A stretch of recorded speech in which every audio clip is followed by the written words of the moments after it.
લક્ષ્ય ન્યૂઝ, એક નજર, એક લક્ષ્ય. બોટાદ શહેરમાં મહમદનગરમાં વધુ એક ડોક્ટર ડિગ્રી વગર પ્રેક્ટિસ કરતો પકડાયો. બોટાદ શહેરમાં વધુ એક ડોક્ટર કોઈ પણ ડિગ્રી વગર દવા આપતો પકડાયો. ઘણા સમયથી ચાલતું હતું ક્લિનિક.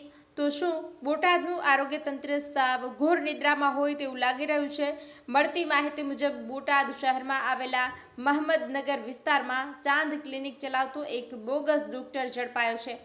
મેકુંજ નામનો ડોક્ટર ઘણા સમયથી ક્લિનિક ચલાવતો હતો. બોટાદ એસઓજી ટીમ દ્વારા ક્લિનિકની તપાસણી કરતા કોઈપણ જાતની ડિગ્રી ન હોવા છતાં પણ ક્લિનિક ચલાવતો હતો. તમામ દવાઓ એસઓજી ટીમ દ્વારા કબજે લઈ આગળની ધોરણસરની કાર્યવાહી હાથ ધરવામાં આવેલ છે.